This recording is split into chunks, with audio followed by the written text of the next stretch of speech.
again to the Blam Truckers with Views and Bees. I'm Buse, I'm Bees. and we are here to talk to you about our weekly dose of geekdom with hopefully a positive spin. And we are happy to have you.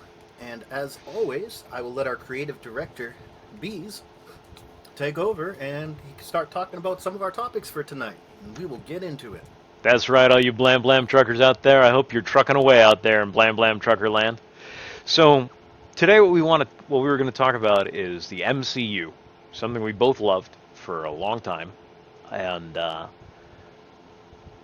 think most of us can agree it was amazing up until the end of Endgame. And though I do have my own problems with the way they decided to end the story in Endgame, um, I still enjoyed the movie thoroughly, and yeah, I would have changed a lot of things myself, but you know what? I'm not the one making these movies. So after that, we got right into Spider-Man, but after Spider-Man, which one was that? Far From Home, Uh, yes, far from Homecoming, home. Far From Home, No Way Home. Yeah. Right. So Far From Home came out after that, and then Black Widow was going to be out right after, and I was very excited to see that. And then we got into the pandemic, and they made a lot of post-production changes, and well, I think the nicest way to put it is I didn't like where they went with the MCU after that. Um, that's okay. I'm not their intended audience anymore. They've made that very clear. So what I thought would be fun and positive is what we would have done with the MCU after Endgame. Now bear in mind, and this is important for this scenario, if we're going to talk about what ifs and kind of get some juices flowing here, you got to remember what you can actually play with. So they don't have access to all of the Spider-Man characters. Sony still owns all of those. They have access to Peter Parker and modified MJ and modified Norman Osborn and Harry Osborn. But all of that they need to get permission for all of those characters from Sony before they can play with those. But Disney had just acquired Fox that year, a few months before Endgame. I don't have the exact timetable down, but we were able to we had Disney from that point forward had access to all of the stuff from Fox, which is basically the Fantastic Four and X-Men. Also, Hulk is still owned by, is it Universal, or I think it's Universal, it might be Paramount. They still have the movie rights to the Hulk. To this day, they still have the movie rights to the Hulk, not just back in 2019. Yeah. So you can't make a Hulk movie, but you have free access to use the Hulk in your movies. But you can't make a Hulk movie, if that makes any sense whatsoever. Doesn't matter if it makes sense. That's the law, folks. So, oh, we can also at some point talk about Ubisoft saying players should get used to not owning the games they buy anymore. Because that came out this week too. They made that announcement. I don't know if you heard that one. No, but I can go into that topic a little bit deeper, even with other people, because they're not the only ones who have done stuff like that recently. Yeah. Sony, but we'll get into that. Hey, I still miss Marvel Heroes. I mean, I paid a lot of money into that game, and I really should have a copy of it. Um, it's maybe a movement we should start moving for is either allow us to have private servers for online-only games, like a lot of companies do, or make a single-player version of your game. Because if I'm paying you quite a bit of money, I'm not just paying for a part-time experience. There's games I play from 20 to 30 years ago. Heck, I just beat Star Wars Rebellion again. That came out in '97. So, um, it's called vintage gaming, folks, or classic gaming. And I still play Atari games once in a while. That's I'm playing Bubble Shooter, waiting for us to get ready to broadcast. So, and We that's should a do a Twitch flash game. stream with us. We should do a Twitch stream with us playing Rebellion. I think we would enjoy it more than our viewers, but I'm game. So it's 2019. Marvel Purple has Star bought Destroyers. Fox. They have access to the Hulk. None of the stuff that Spider-Man Far From Home has not come out yet. Um, where do we go from here? So I'm going to lay some groundwork. This is true for all adaptations to the screen, what I'm about to tell you, especially for comic books. One, you cannot expect to get it exact. You can't just take the comic and put it on screen. Now, there are exceptions to this, like small graphic novels and things of that nature. And Teenage Mutant Ninja Turtles actually did a decent job of adapting the first two graphic novels in the original movie there. It wasn't perfect, and they changed it down to a kid-friendly version because the original Teenage Mutant Ninja Turtles graphic novels are for young adults. Not super dark, but they're definitely somewhere between PG-13 and R. They're not R, but they're a little bit more than most PG-13 movies.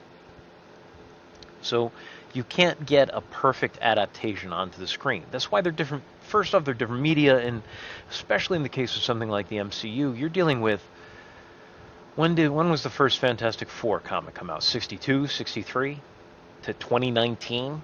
That's 60 years of continuity. 60 years of storyline. You're going to try and get that composed into a 90-minute movie? Not going to happen. You can't do it. So you need to stay true to the essence of the characters. You need to stay true to the themes of the stories. Sometimes you pick a particular story and you just do one story from the comic, which has had a lot of success. A lot of Steve Englehart's writings, a lot of his stories have been adapted. More of Steve Englehart's stories have been adapted to the big screen than any other writer, including everything they did with the Dark Knight trilogy.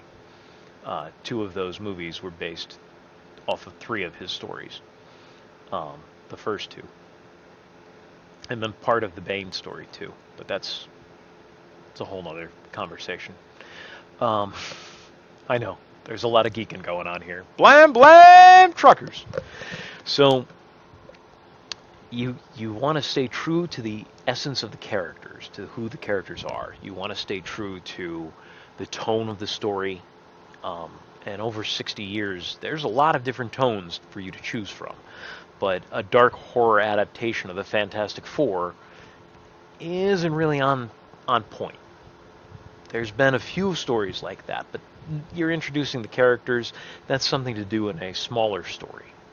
Because again, these characters they've been around for 60 years. They've got a lot of stories to tell, one a month for 60 years, sometimes more than that. But the other way to go is to pick an entirely new story, and you're going to have to give yourself some leeway with changing the characters around and what you would do with them. So, having said all that,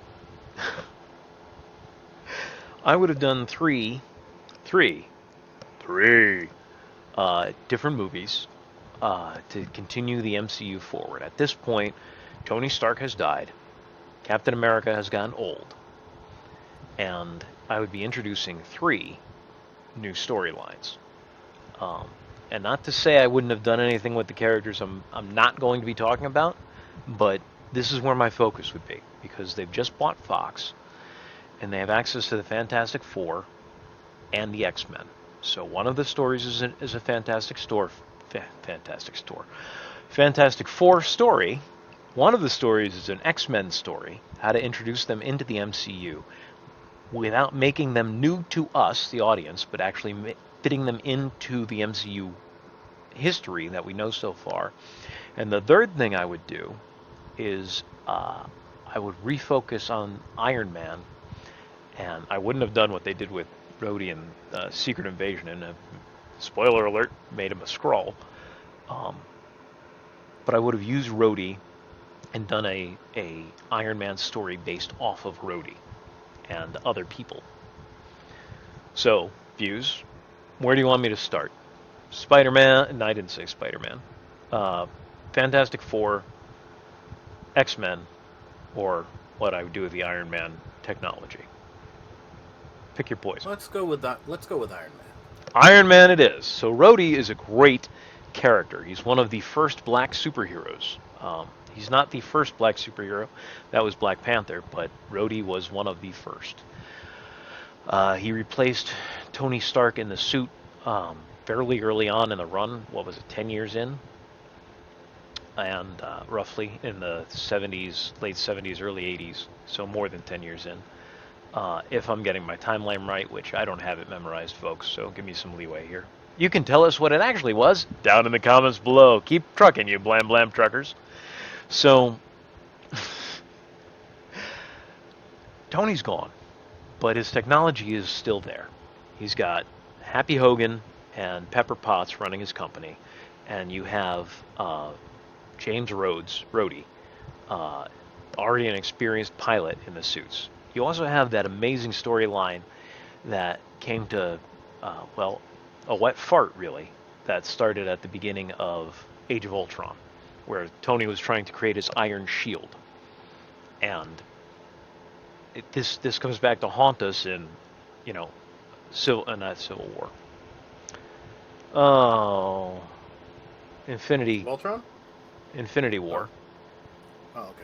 And then there's repercussions of it in Endgame. Tony actually, after they get defeated in Infinity War, Tony actually has that big confrontation scene with Captain America and a few other people there where he's like, I told you we needed an Iron Shield. Where were you then? And then you get the 5-year jump. And he did.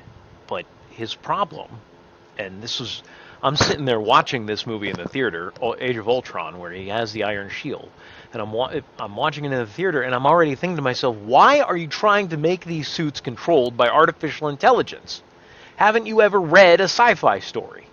You can't trust artificial intelligence to not accidentally kill people. If you want you need to put people in charge of the technology, whether it's drone pilots, manned drones, or whatever it is. You don't want to trust that kind of technology. Go watch 2010: A Space Odyssey, which is a sequel to 2001. But we learn in 2010: A Space Odyssey that all the malfunctions that happened in 2001 come from computer programming. That if they had actually had people making these decisions instead of an AI, things would have gone better, or if they had better access to the AI to stop it from making those decisions.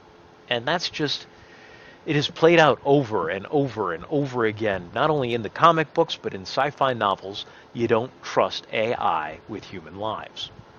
Something we should be thinking about modern day, as various countries are trying to create new AI weapons, including America. What's the worst that could happen? I believe Skynet is the answer. Not that I think AI will ever be as intelligent as a human being. I don't, or as self-aware, but it's already making decisions for us. All right. I'm not going to get too much into AI here. What they should have done from the very beginning, what Tony should have realized, because he's Tony Stark, not the guy who plays MRDJ, Robert Downey Jr., but Tony Stark is smarter than I am. I don't know how smart Robert Downey Jr. is, but I know Tony Stark is smarter than I am. And if the AI component of your Iron Shield was the problem, why don't you just hire people you can trust to wear the armor in the first place? There are a lot of people out there you could put in suits of armor, starting with Hawkeye and Black Widow and what's his name, Coulson from S.H.I.E.L.D. and some of the other S.H.I.E.L.D. guys. Now, I'm not saying that that's who Tony would have trusted, but that's the obvious choice. We still need, in the MCU, not in real life, but in the MCU, we need an Iron Man. We need more than one. So Rhodey, the storyline I would have written was Rhodey creating an Iron Core, which is not a story you will ever find in any of the comics because it doesn't exist. You're getting it straight out of the mind of bees here. From my mind to your mouth, to your ears. I'm going to say something from my lips to your ears, but I screwed it up. Like Bing Pot from Brooklyn Nine-Nine. Anyway, you know Funnily about that enough, one? no, I've never seen Brooklyn Nine-Nine. Oh, But funnily enough, in the Avengers Assembled cartoon, when they're fighting Thanos, we found out that Tony made an armored suit for everybody, well, except the Hulk. Uh, and I think Hulk was not happy about that. But he made like a, for lack of a better putting it, a Veronica style suit for every single person except for the Hulk, and they use that to start fighting Thanos. But I'm just saying, like in the MCU, that actually would have made sense. A suit of armor around the world, whatever. Imagine if Captain America had a suit like the Veronica suit, like fighting like Captain America, in Hawkeye, his battle whomever, with, yeah.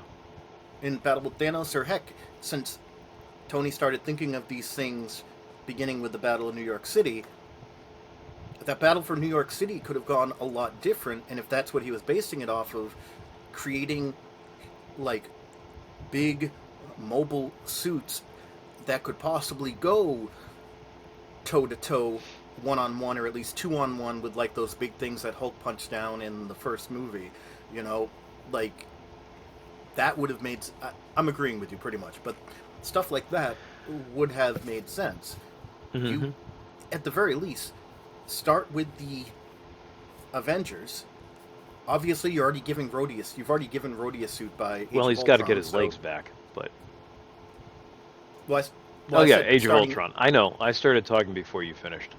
Yeah. So starting in it, you already Rhodey already had his suit by Age of Ultron.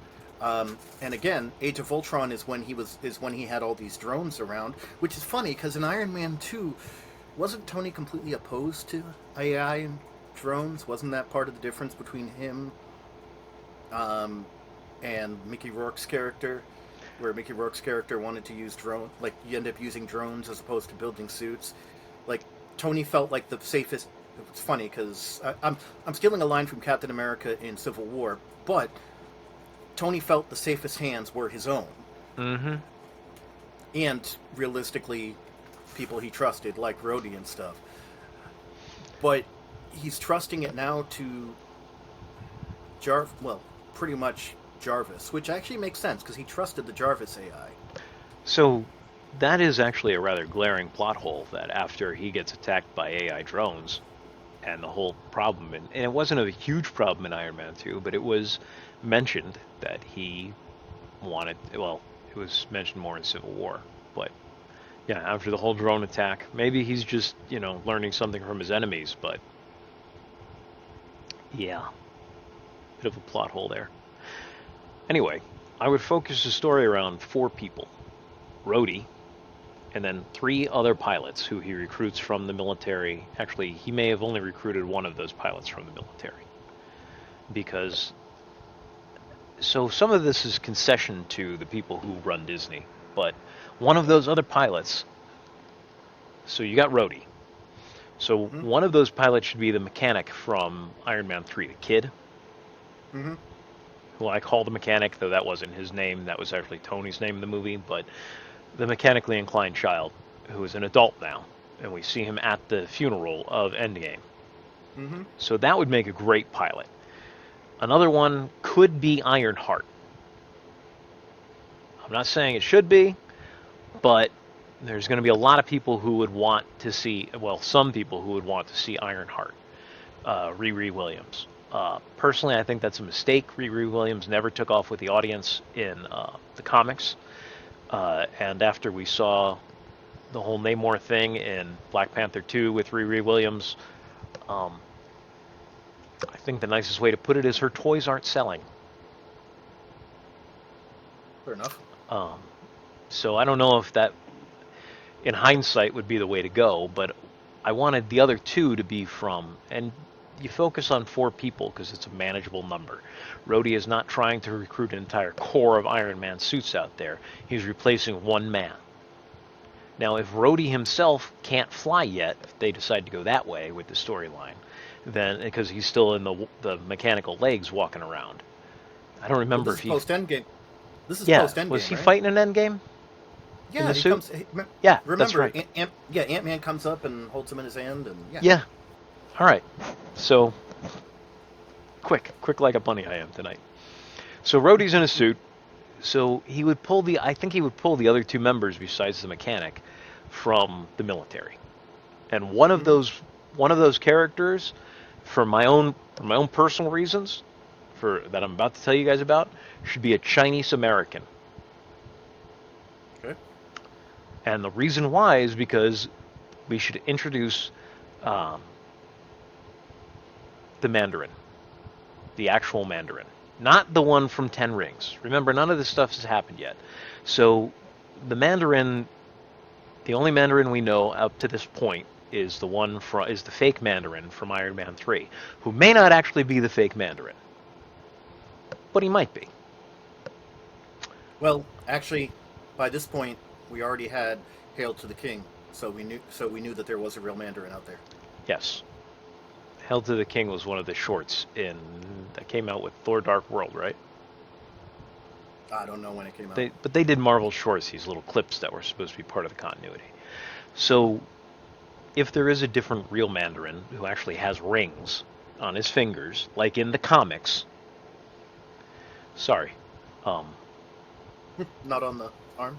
that was such a. So They in did. the comic They wanted books, to do a different power set, which is becoming more and more common in MCU. But anyway, sorry. Go ahead. a different, weaker power set, yes, that takes one of the greatest Chinese villains in Marvel Comics and lessens him.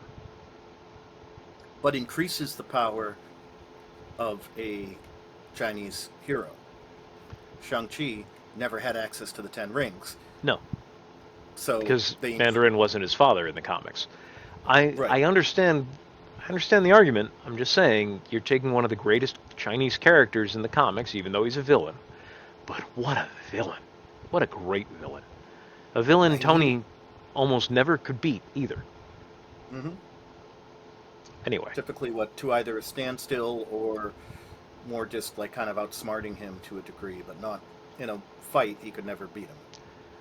I wouldn't say never. I haven't read all of Iron Man, but in the first few appearances of it, which were very stereotypical um, for the Mandarin, um, which got less and less over the years as people got to understand Chinese culture more, the writers in America here, um, Tony never actually beat him straight out in a fight in the first, I think I've read the first five or so appearances, 2 to 5. And he foiled his plans. He stopped his plans for invasion. But the Mandarin, the first appearance of the Mandarin is him actually waging war against China and taking over parts of China to establish himself as the emperor of China. And Tony puts an end to that. And we could do part of that storyline, if not in the first movie, then in the second movie, because the trilogy I have in mind is the first movie. The first movie they come together, they're introduced. We meet the Iron Core. That's what we would call the movie, is Iron Core. So we meet the Iron Core. That's the first movie. Second movie, they're doing battle with either Fin Fang Foom or the Mandarin, but we're getting hints that the Mandarin is behind all of this, and that he really is a real villain with his 10 rings doing his bidding. The group from the first Iron Man movie, the Ten Rings, that Hmm. was the terrorist group. Yep. So we bring that back in. We do a we lead up to this, and in the second movie, the Chinese American who up to this point has been one of the best pilots, and like the reason why I wanted the other two to be military is because the mechanic character is there because he's Tony's friend, and Tony's been working with him all this time. Um, but he's the one who thinks outside the box. He's kind of the character, one of the two characters. Him and Rhodey should be one of the two characters we see the most of because we already know them, and we'd be introduced to this technology again in a fresh way through a fresh set of eyes for the audience to follow. But then you've got the other two characters are both military. One could be a black woman named Riri Williams, who really grasps the technology well or something. And the other one could be, I don't want to diminish who Riri Williams is in the comics or anything, but we could just do something else entirely there. But the Chinese American is the best of the pilots as far as sheer piloting goes for running the suits. And they actually they betray the Iron Corps in the second movie because it's their grandparents, or are actually where their grandparents live is under attack in China in the second movie, and they are ordered back, and Iron Corps is required to follow the rules, the laws of America and international treaties, which is a line we've already seen Rhodey take very strongly on in Civil War. And so when China says, no, forget it, we'll deal with the Mandarin or Fin Fang Foom or whatever the issue is, we want you to leave, the Iron Corps has to leave, and he goes rogue and defects to China so that he can go and finish the fight. Which makes him both a hero and a villain. I know a lot of writers these days like those conflicted villain stories where you can kind of get some sympathy for the devil, as it were, but he betrays the Iron Corps to save his grandparents and the people from that area of China. And then the third movie is them getting this, not only getting the suit back, but the confrontation with him, and we leave it open-ended. He ends up staying with China because America doesn't want him back anyway after betraying the country. And we get the final confrontation with the Mandarin, and then afterwards they do get the suit back after China's had a chance to study it, and they can't replicate the arc reactor. That's a bit of technology that no one really seems to be able to replicate until we get to the Fantastic Four movie. So that would be what I would do with the Iron Corps. It'd be a trilogy, introduce those characters, and that would start leading us to having 2 or 3 of these guys in any Avengers movie that's coming up. Even if they're just fodder is the wrong word, but okay, so let's say it's an Avengers movie that comes out as something like the Battle of New York again, where they have to fight against incredible odds. You get 4 guys in Iron Corps suits out there, or girls, whatever. You get them out there in Iron Corps suits, and they're fighting against, they're the ones holding down the invading army. They're the ones going out there doing the hard stuff, just like you didn't see a lot of Iron Man you saw some, but you didn't see a lot of Iron Man during the Battle of New York. It focused on the other characters a lot, as Iron Man was busy keeping everything in check. So now you got 4 Iron Men busy keeping everything in check. I thought that would be a pretty good one. So, all right, we're half an hour into the show almost. X-Men or Fantastic Four? Fantastic Four. Okay, this is the big one. This is the one that I have incredibly well planned out. No, I said you got to stay true to the characters. Well, that is especially true with the Fantastic Four. You need to understand, and you and I have had this conversation many times. Reed Richards was a secret agent in World War II before he ever became a scientist. And Ben Grimm was a fighter pilot in World War II before he became a test pilot. The Fantastic Four were ready to be heroes long before they were already heroes long before they got superpowers. Secret Service. That's wrong. He was in the OSS. He was off killing Nazis in Germany without an army backing him up, on his own, working with other spies. He was a spy in World War II in Germany. Now, do I think we can do that perfectly? No. I don't want to do a time travel story. You Blam truckers out there know how we feel about time travel stories. I don't want to do a link to the past that exact. We just need him to be a secret. You don't want Zelda? Well, everybody wants Zelda. Sorry. It's okay. That's my bad joke. I barely ever played a Zelda game, actually. I've only owned 2 Nintendo consoles in my life, and both of them were portable. The Switch and the Game Boy. There's Zelda games for both of those. I own one of them. So I actually own a lot of Super Nintendo games, but I don't have a console. That's a story. Okay, another for another time, A or buddy maybe of not. mine, a buddy of mine gave me. It's a really short story. A buddy of mine gave me his Super Nintendo games.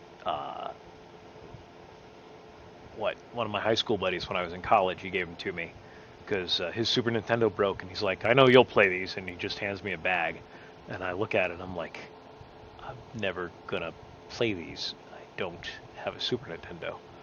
Well, I don't want them, so you take them, and that's what I got. I got like 30 of them.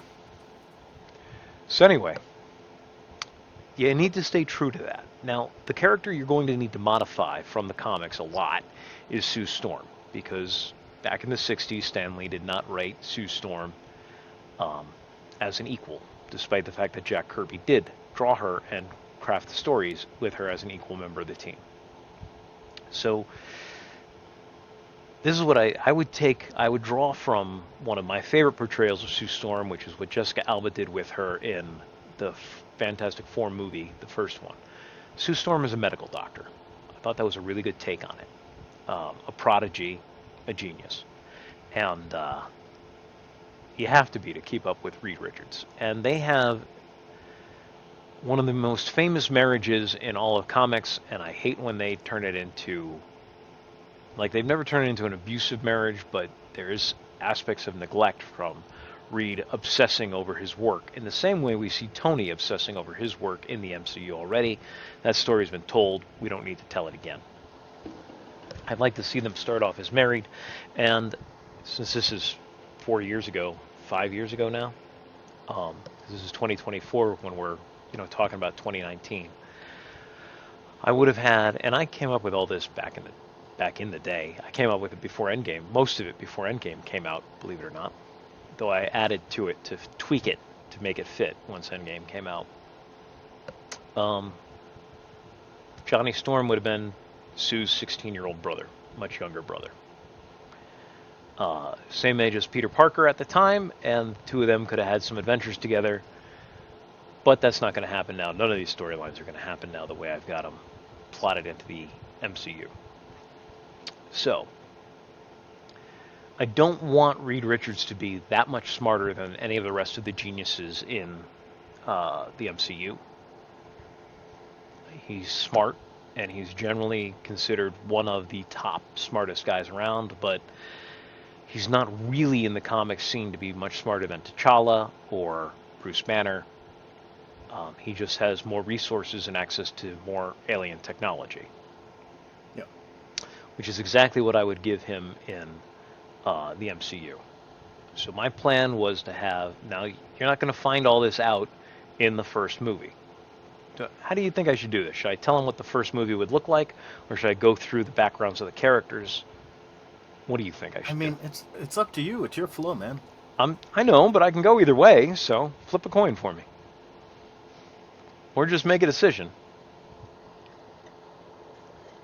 For all of those watching, Yeah. I don't make decisions well. All right. Head's the first one, tail's the Look, you're a second. lieutenant. I see the pips on your collar. Heads And for I'm also a characters. captain. There you go. Yeah. Heads for So characters, because characters have heads, and tails for the story, because the story's is a tale.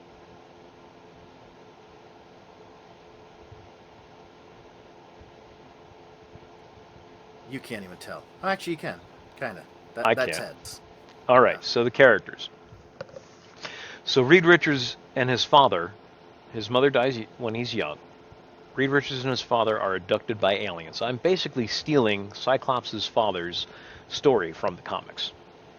So Reed Richards and his father are abducted by aliens when Reed is still a child. And they travel throughout the 27, no, that's DC. Travel throughout the galaxies, jumping back and forth from jump point to jump point, which gives, first they're captured by the, if I steal directly from Corsair's storyline, then yes, the Shi'ar would be the ones who kidnap them. But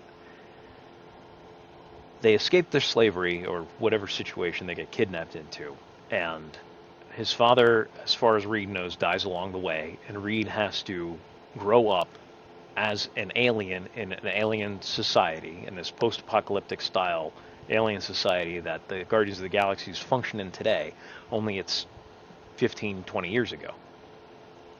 So he's going around jump point to jump point. He meets a lot of very interesting people, including at one point running into some Asgardians.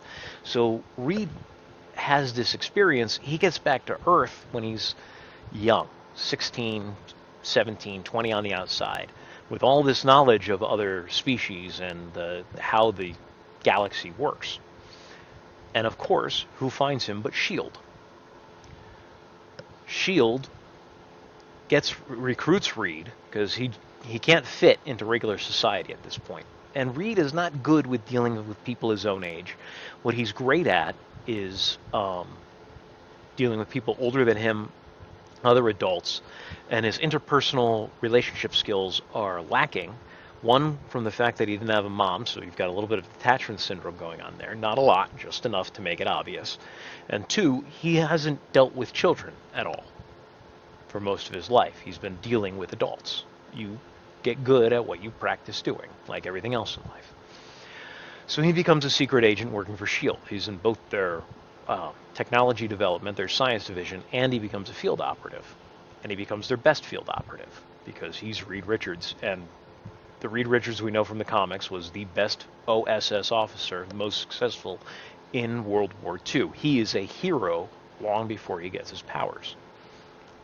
What this means for Reed is, and I know I'm adapting it from the comics, but I'm changing it and tweaking things. So Reed starts working on their technology.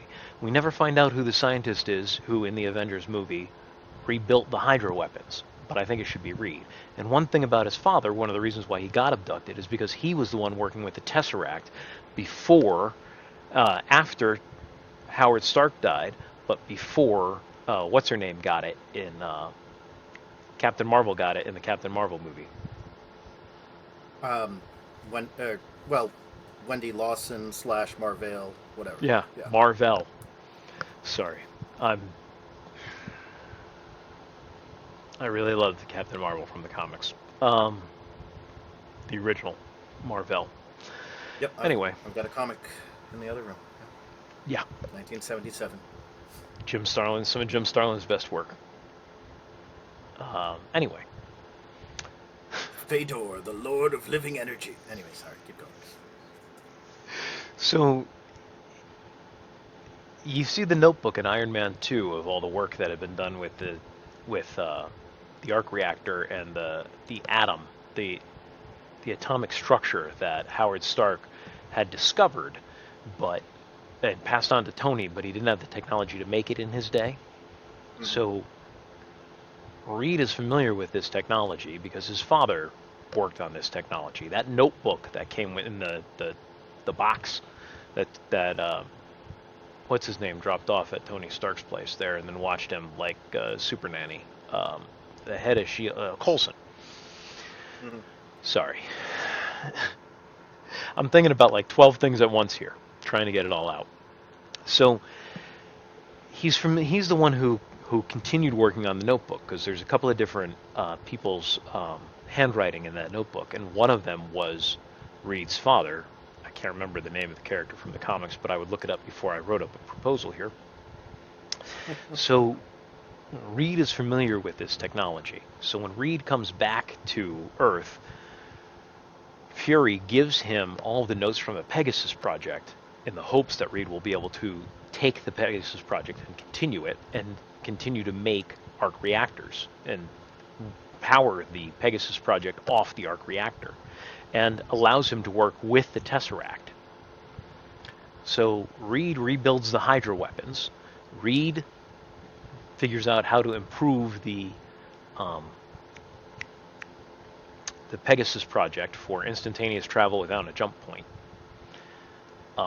He figures out all of that.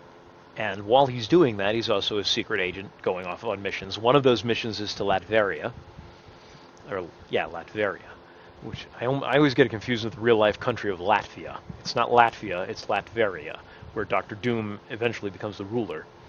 And it is in this mission at Latveria that he comes across a young man named Victor Von Doom, who he's there to assassinate or capture or negate or whatever. That's the object of his mission. But in interacting with Von Doom's the one who alerts Reed to the fact that Hydra has infiltrated S.H.I.E.L.D. Reed brings this back to Fury and S.H.I.E.L.D., and S.H.I.E.L.D. ends up pulling a burn notice on Reed Richards because they cut off all of his finances, they cut off all of his ties to the agency, because normally the Hydra agents inside of S.H.I.E.L.D. would just kill him, but they end up working a conspiracy where they show that Hydra has not infiltrated S.H.I.E.L.D. because Hydra has deeply infiltrated S.H.I.E.L.D. So they show that they haven't infiltrated S.H.I.E.L.D., which is a lie, a conspiracy. And then they burn him because they don't want him dead, because he's the only one who can reproduce the technology and possibly advance it if they need it. So they just want him burned and put on a back burner. So Reed goes to college at a local state college that isn't too expensive, looking for part-time jobs, and that's where he meets Ben and Sue. Sue is much younger than him. Sue is a prodigy going to college. We'll do her story. She wants to be a doctor like her father, and she is raising. Her mother died in a car accident, and her father went crazy because, not crazy, he spiraled in a downward spiral. Crazy is the wrong word. But her father is the only brain surgeon who could have saved her, and failed to do so, failed to save her on the operating table, and he never recovered from that loss. Goes into an alcoholic downward spiral, getting into heavy gambling, and then when somebody comes to collect his gambling debts, a mafioso, a gangster of some sort, they attack him, and Dr. Storm actually kills the man in self-defense, or he claims it was self-defense, but they couldn't prove it, so he goes to jail for murder or manslaughter, I forget which. So her father's in jail, her mother is dead, she's raising her little brother with what little money is left from her parents, from the whatever's left over. It's enough to get by. So she's going to school to become a doctor herself, and she needs a babysitter for Johnny, and Reed needs a job, and that's how they meet. And then Reed introduces her to his roommate, Mr. Ben Grimm, and Ben actually starts dating Sue. But as the three of them are hanging out, he quickly realizes, because Ben Grimm is one of the greatest characters of all time, any media. He quickly realizes that, and I'm changing some of this stuff from the comics, not a lot, but some. I'm keeping it relatively true to form. That Sue and Reed not only are great with each other, they're probably the only two people who could actually stand to live with the other person and thrive off of that relationship. It's not quite as bad as Amy and Sheldon from Big Bang Theory, but it's that sort of thing, where these two really wouldn't work with anyone else. So he breaks up with Sue, doesn't give her a very good reason why, and gets out of the picture, and Reed can't explain why. But eventually, the two of them spending time together, because Reed is still babysitting Johnny, the two of them get together. This is all backstory. We don't find out almost any of this in the first movie. But that's Sue's story. Sue is an amazing person, but she's always believed, which is not true, but she's always believed she wanted a normal life, mainly because she's never had one. Growing up, her mother died when Johnny was still a baby. She was, I don't know how much older than him is, say 8 to 10 years, 12 on the outside, whatever it ends up being, we can work out those details. So she actually grew up being a part-time mom for her younger brother, and a part-time wife taking care of all the household monies and trying to remind her father not to blow all the money at the track or gambling, and he would win and lose. He wasn't just losing all the time or cleaning up after him when he's drunk. She grew up very, very fast, and Reed grew up very, very fast. For different reasons, he was abducted by aliens and his father died, as far as he knows. And his mother died young, so he had to do some of those same things. But the two of them end up working out really great together. I'm going to cover Johnny very quickly. He's very smart for his age. just like the rest of these guys. He hangs out with smart people. He's actually the only one who's relatively well adjusted. Between Reed and Sue and Ben, he has been incredibly well adjusted. Because once the No two pun of intended. Between what pun? Reed, Sue, and between Reed, Sue, and Ben, he has been. Well, That's not a well, pun. That's just bad wording on my wording choice on my part. Um, so especially with Ben in the picture, because once Reed and Sue get together as a couple, Ben doesn't mind being the third wheel. But Ben is the most down home, most before he becomes the Thing, he's the most well adjusted of the three, mm, and he brings a lot of that into raising Johnny. And Reed's going to teach Johnny all sorts of science and all sorts of life things and skills, and how to be effective as how to be a hero. And Sue's going to teach him that he's loved and taken care of, and all of them are going to show him he's loved. He's a very well-adjusted, highly skilled teenager, and the movie starts when he's about 16 years old, and he ends up going to space with him, and we don't even see that in the first film, but that's a whole other thing. We're getting to it. I swear we're getting to it. So, Ben, I'm taking this directly from the comics. I'm updating it for the time period. But Ben Grimm has one of the hardest childhoods of anyone in fiction. I'm sure you can find somebody who had a harder one, but I can't think of anyone off the top of my head. Even worse than what Reed had to go through. Ben's parents are hippies, basically. They're Jewish hippies. They eschew their parents and the rest of their family, including his father's brother, Dan Grimm. And instead of becoming successful businessmen, or in Dan Grimm's, uh, uh, Dan Grimm becomes a college professor and a farmer. His brother goes and lives a bohemian lifestyle in New York City. They don't raise their kids very well. Benjamin Grimm had an older brother. Benjamin's older brother got involved with the Yancey Street Gang, which was, it becomes a gag in the comics, but at the time it was not. These kids were quite violent. It is New York City gang life. Um, Take it seriously. This is gangster's paradise, not Amish paradise. So, yeah, his parents are killed as non-targets of a gang shooting. His brother is killed as the target. His brother becomes a leader of the Yancey Street Gang after that, and is killed, targeted in a gang shooting. And Ben Grimm joins the Yancey Street Gang, finds the guy on another gang who killed his brother, and got revenge for his entire family. Eventually, his uncle Dan finds him and takes him out of New York City. And during his high school career, um, he reforms Ben Grimm. Ben Grimm gets reformed by his uncle Dan and his aunt Petunia.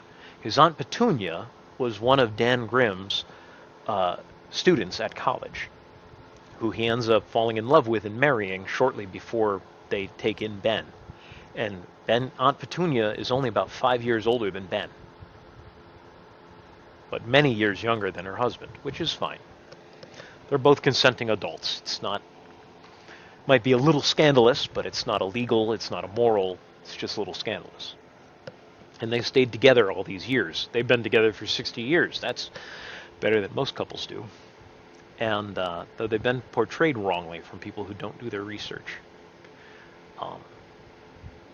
Aunt Petunia, one of the latest times, which was about 15 years ago now, she was seen on panel, on page, basically in the comics, was a gray-haired old lady about the same age as her husband, instead of significantly younger than her husband, and only about 5 years older than Ben. So, which is well established in the comics, but whoever the writer was didn't do his research. Disappointing on my part, but I don't think there's that many people who are Aunt Petunia fans. So, and Rogue's part alien. Keep going. Half alien. Yeah. So Ben becomes a football player, and him and his uncle get into a number of fights with each other. He gets into a lot of fights at school. He gets into a lot of trouble. But those 4 years of high school straighten him out. And he starts at a disadvantage because he hasn't been going to school. But he starts as a slow kid in the slow classes and ends up graduating with honors. Maybe not, valedictorian, but with honors. Gets into a school down in the city because he's in a farm upstate because Dan was both ran a farm and is a college professor. So he ends up going to the same school as Reed Richards. Neither one of them is there on scholarship. Both of them try out. Well, no, I forgot about that. Um, Ben Grimm is going to school on a Navy ROTC scholarship to be a fighter pilot. He tries out for the football team with his roommate. This guy is randomly chosen, Reed Richards. Both of them make it. Reed Richards becomes the quarterback. Um, Ben Grimm becomes a wide receiver, and in their 4 years of college, they become college football stars. Week. One second.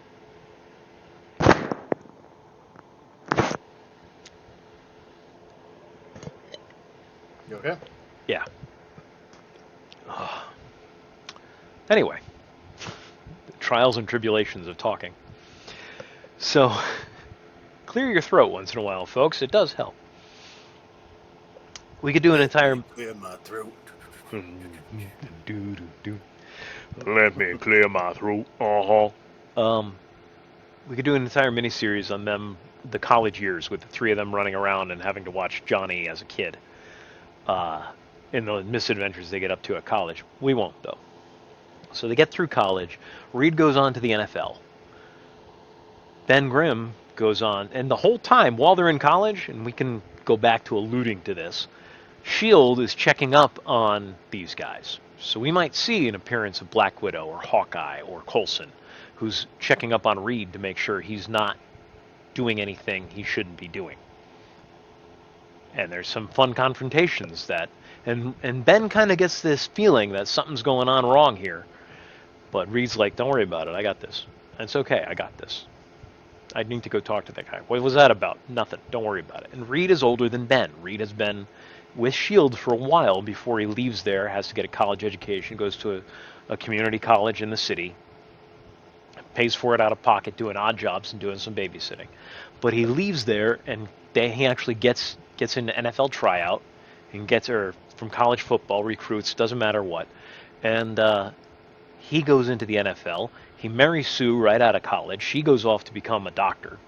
As soon as he marries her when she's 18, she goes and becomes a doctor. She's a leading heart surgeon in the city, if not in the world. I was thinking of doing a tie-in. If Tony hadn't been killed, I was going to have her be one of the surgeons who fixed his heart after Iron Man 3. Iron Man 3. So that would let them tie in so they would know each other. And that gives us all the tie-ins we need to actually get into the stories that would be told. So, before Endgame, we already knew that for a while, because of